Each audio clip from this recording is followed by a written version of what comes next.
Et cette question, faut-il rouvrir les centres commerciaux de plus de 20 000 mètres carrés? Une douzaine des plus importantes fédérations du commerce français demandent au gouvernement un calendrier et un horizon clair sur la réouverture. Bonjour Marc Vigneault. Bonjour Julien. Journaliste au Point. C'est donc des fédérations qui estiment depuis 3 semaines, finalement, les décisions annoncées par Jean Castex, l'impact sur la propagation de l'épidémie, d'une certaine manière, elle est toute relative en fait. C'est ça qu'ils nous disent. En fait, oui, c'est assez peu étonnant. Il s'appuie sur les études épidémiologiques qui avaient eu lieu, qui montraient que finalement les petits commerces ou les commerces n'étaient pas un des foyers les plus importants de l'épidémie, ne contribuaient pas à répandre le virus. Oui. Alors l'argument du gouvernement pour fermer les centres commerciaux de plus de 20 000 mètres carrés, c'est le brassage de population. C'est le fait que beaucoup de gens se retrouvent aux alentours, puissent manger à l'intérieur, se parler, etc. Donc c'est peut-être un peu différent.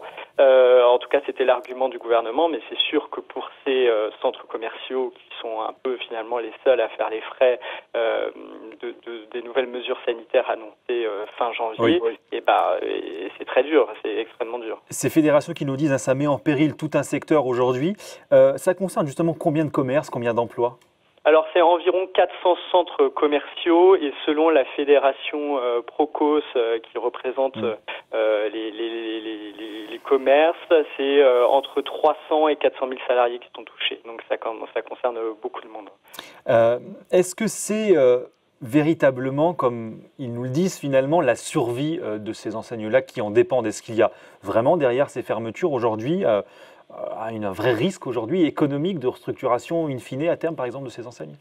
Alors, il y a des chaînes dans ces centres commerciaux qui sont parfois, dont les magasins sont extrêmement fragilisés et donc les représentants de la profession nous disent que ça peut fragiliser toute la chaîne, donc y compris les magasins qui sont encore ouverts en centre-ville, etc. Donc le pire, ça serait qu'une chaîne tombe. Le gouvernement a prévu quand même des mesures d'indemnisation qui sont assez conséquentes. Ça peut être pour les petits. Les dispositifs sont toujours en vigueur. Les dispositifs sont toujours en vigueur, plus que jamais. Ils ont même été beaucoup relevés depuis le début de la pandémie. Vous vous rappelez que le fonds de solidarité, c'était au départ 1 500 €, un montant forfaitaire jusqu'à 1 500 € pour les indépendants. Et maintenant, l'indemnisation peut monter jusqu'à 10 000 € de manière forfaitaire ou 20% dans la limite de 200 000 € de chiffre d'affaires par mois, et qu'il y a une indemnisation des coûts fixes pour les plus grosses structures jusqu'à 3 millions d'euros de chiffre d'affaires par an. Donc ça commence à faire beaucoup, mais effectivement, quand des magasins sont fermés pendant des semaines et que c'est les seuls en plus à fermer, donc si vous voulez, ça peut induire des changements de comportement des consommateurs, etc. C'est normal que ces fédérations s'inquiètent. En plus, ce qu'ils veulent, c'est de pouvoir travailler. C'est pas recevoir, vivre d'aide, etc. Et puis, il faut faire face au paiement des loyers. Donc, toutes les aides, c'est non négligeable. Le problème, c'est que ça met longtemps à arriver aussi. On sait que là, ça fait à peu près 3 semaines que ces centres commerciaux sont fermés, en tout cas pour les commerces non alimentaires. Et donc, les aides ne sont pas encore arrivées. Et donc, c'est sûr qu'avant d'avoir tous les détails concernant les décrets et avant d'avoir l'argent en caisse, c'est sûr que l'incertitude est grande et que, évidemment, ces commerces réclament des dates de réouverture. Mais Marc, est-ce que cette bronca aujourd'hui, c'est pas finalement aussi parce que ce sont des grands groupes, des chaînes nationales, internationales, vous le disiez, ce sont des gens qui ont les moyens de se faire entendre. On n'a pas entendu finalement le même discours avec la même force en interpellant le gouvernement de manière si officielle quand il s'agissait par exemple des commerces de proximité. Je suis pas sûr. Il y avait quand même les représentants de la profession qui donnaient de la voix. Alors bien sûr, là, le communiqué a du poids, mais en même temps, c'est quand même un nombre de commerces par rapport au moment. Pardon ? Il y a surtout une force de lobbying importante derrière. Oui, il y a une forme de lobbying important, bien sûr, mais par rapport à la force de tous les commerçants fermés lors du deuxième confinement, je quand même, l'impact est quand même beaucoup plus limité. Alors évidemment, il y a, on disait, hein, il y a à peu près 400 centres commerciaux qui sont concernés sur 835, donc ça fait à peu près la moitié. Il y a 300 000 à 400 000 salariés touchés, donc il faut prendre, ça c'est les chiffres de la profession, donc il faut prendre avec des pincettes, je ne les ai pas vérifiés, mais il y a 25 000 magasins fermés selon Bercy, donc évidemment c'est important.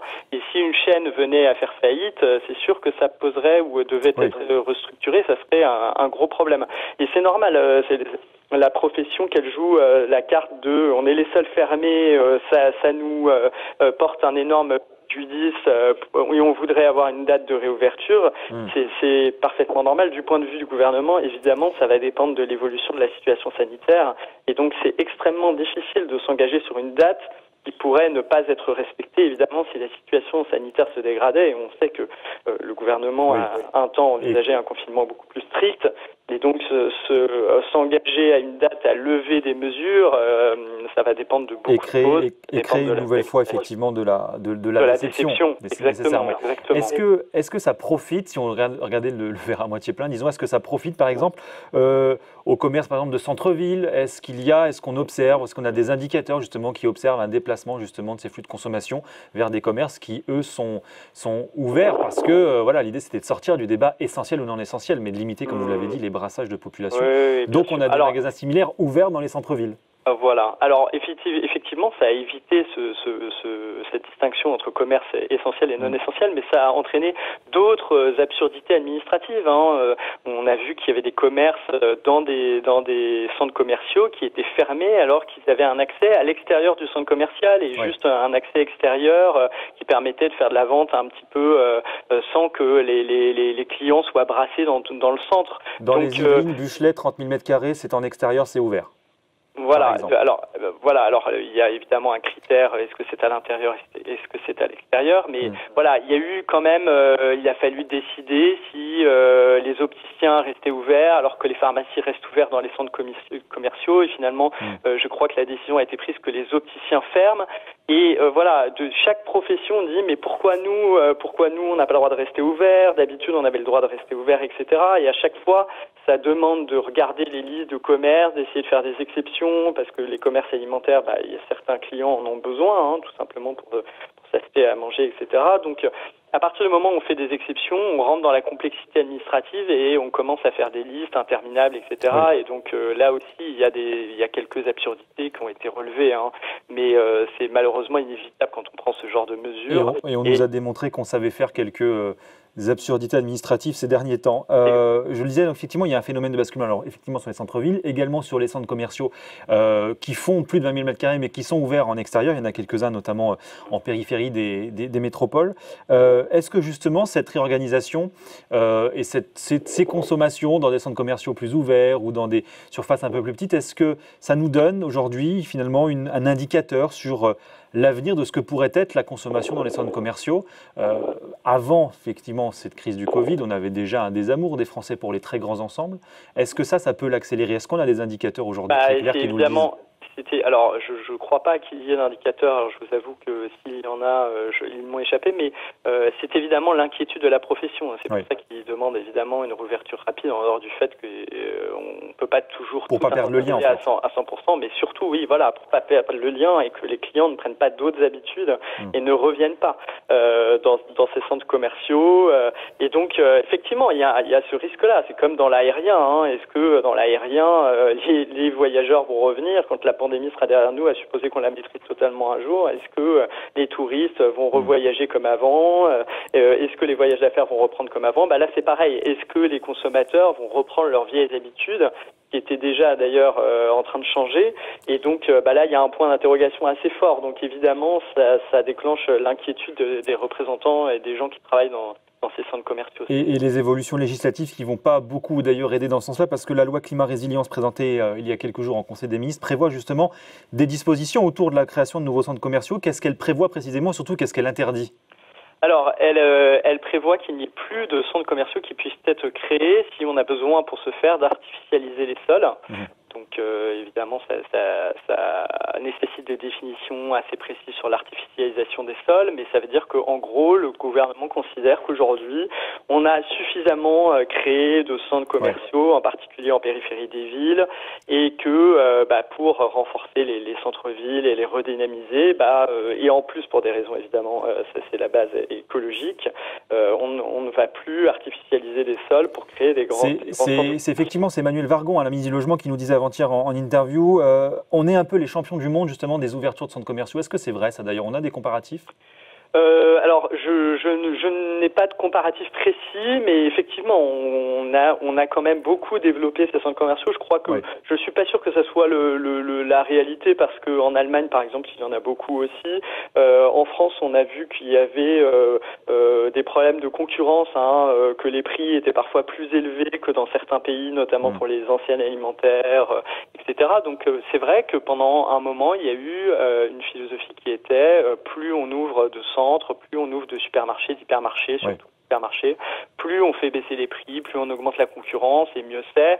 Et on a regardé un petit peu ce critère du pouvoir d'achat pour les gens. Et c'est vrai que ça quand même, les gens ont voté avec leurs pieds. Ils sont allés faire leurs courses pendant des années dans ces centres.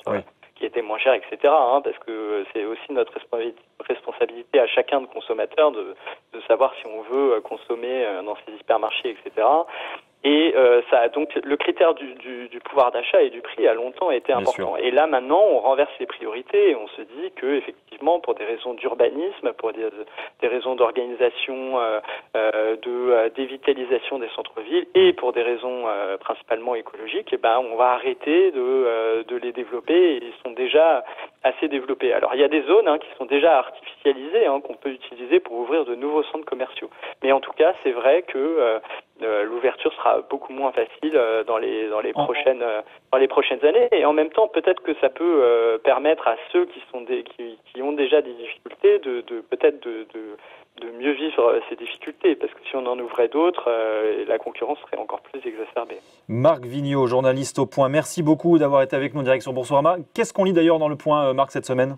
Alors, vous allez découvrir comment Emmanuel Macron, justement, a géré la crise sanitaire depuis presque un an maintenant, comment il a muté lui-même, comment il s'est rendu compte qu'il s'était mis dans la main des scientifiques et que ce n'était peut-être pas la meilleure des solutions. Enfin, on vous raconte le récit de cette gestion de crise depuis un an et comment Emmanuel Macron l'a vécu personnellement.